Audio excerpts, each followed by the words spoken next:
Citroen C5 Aircross, first drive. Hello friends, welcome to test of new Citroen C5 Aircross. We are going to drive two versions, petrol and diesel one.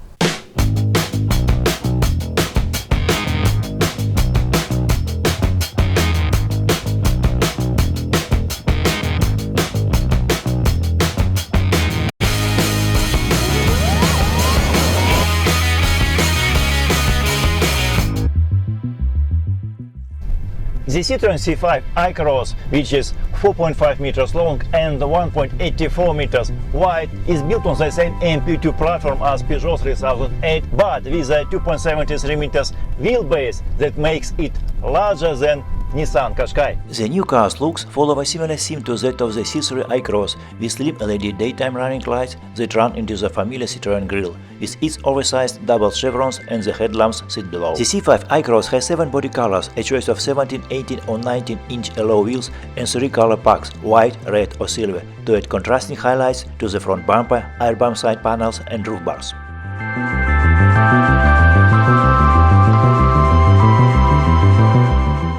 The C5 Aircross will be offered in 3 trim levels: Feel, Fly and Fly Plus. Also you get an 8-inch touchscreen which includes a TomTom navigation system, Apple CarPlay, Android Auto and reversing camera. A 12.3-inch digital instrument panel is also included, as is a dashcam and wireless charging for smartphones. The brand's wide-reaching advanced comfort program also brings acoustic glass and additional engine bay soundproofing. As only sitting down you notice the extra padding in the advanced comfort seats. The seats are a lot more comfortable than they look. A soft layer of foam relaxes around you, but firmer shaping beneath holds you for the distance. I have no complaints with adjustability of the driving position for my 192 cm or 6 feet 3 inch tall. I feel myself comfortable.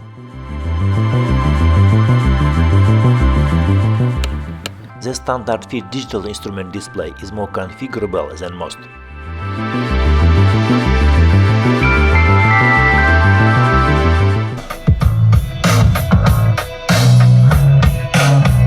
There is no four-wheel drive option, but it has some electronics, grip control or hill descent assist that will help you with tricky terrains. A big center console bin, glove box and so on take cabin storage to 33 liters. If you do lean on the doors, you'll notice that the plastic panels feel cheap, as does the finish around the chrome door, handle and window switches. The C5 Aircross is supposed to be the mixed, crossover without, MPV within. For the first view, it's not so roomy for my knees in the rear seats and the significant rear headroom reduction with the panoramic sunroof fitted. But the 3 same-size seats in the back can slide individually to increase space. The floor's flat too, so the middle seat is more comfortable than it is in some of the C5 Aircross's rivals. It's better now.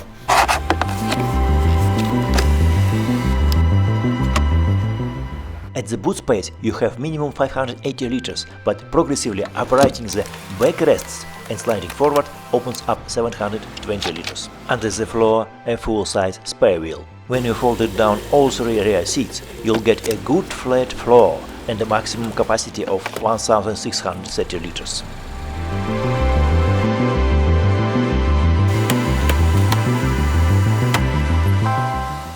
First choice, a petrol 1.6 PureTech version.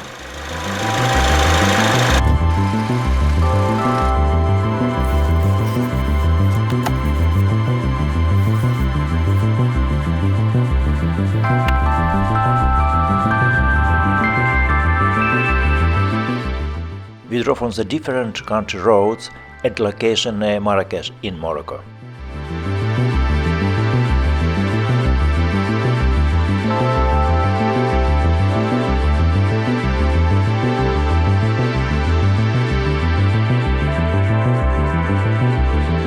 On the move, the progressive hydraulic cushions is fitted as standard, helps the car glide over normal road with less vibration than traditional dampers. The suspension uses pretty well unique dampers in search of a car racing ride.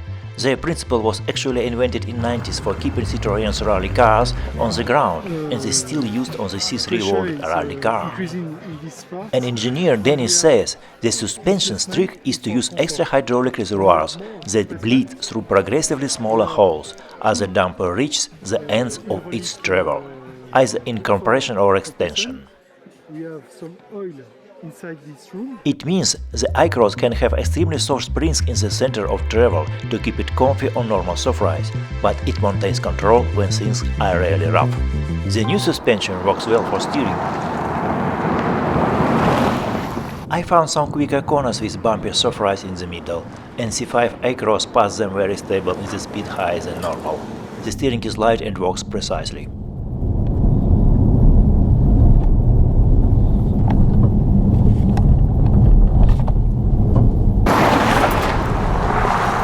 Yes, it is not a magic carpet as Citroen says about this suspension. The C5 Aircross jumps into even mild potholes and bumps, sending a nasty shiver through the car's body. But C5 Aircross rides well over constant lower frequency bumps. The steering, while not full of feel, is at least light and with the focus on comfort. Pressing the sport button dials in a little extra weight with quickest response by throttle. The rev counter is disappointment in the C5 Aircross. You will not see anything on a tiny bar graph. There is an acceleration from 0 to 100 km per hour in tech details. It takes around 8 seconds. You can use the paddle shifters on the steering wheel column and full range of revs, but you cannot change gears whenever you want. Unfortunately, the advanced comfort seats do not keep you in place when the car turns. We also drove C5 Aircross on some country roads in Morocco without any serious off-road experience. We did it a lot with Peugeot 3008 built on the same platform last year. It was very impressive even without grip control. The traction control system works pretty good. The ground clearance in 230 mm will be enough if you leave a public road.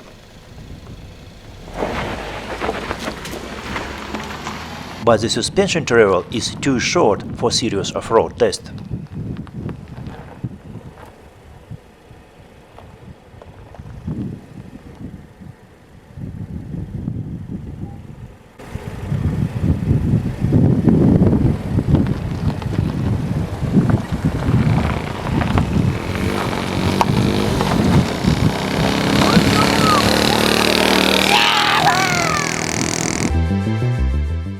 Active lane keeping assist works correct, but is not so well as in Volvo V60.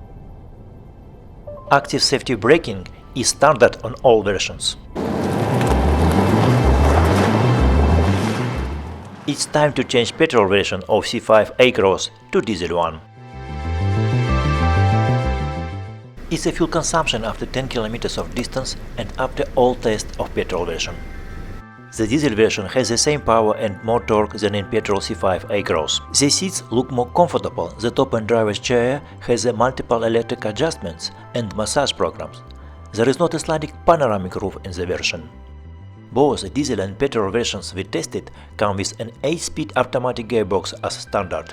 It transfers the power in a smooth manner, but gets confused too easily when you kick down for a lower gear. For keeping gear you might just press an M button and get manual control via paddles.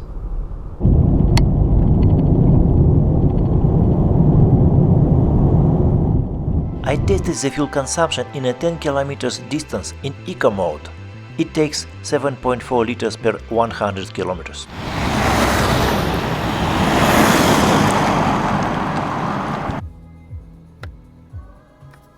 The acceleration from 0 to 100 km per hour takes around 9 seconds, 1 second slower than petrol C5 Aircross.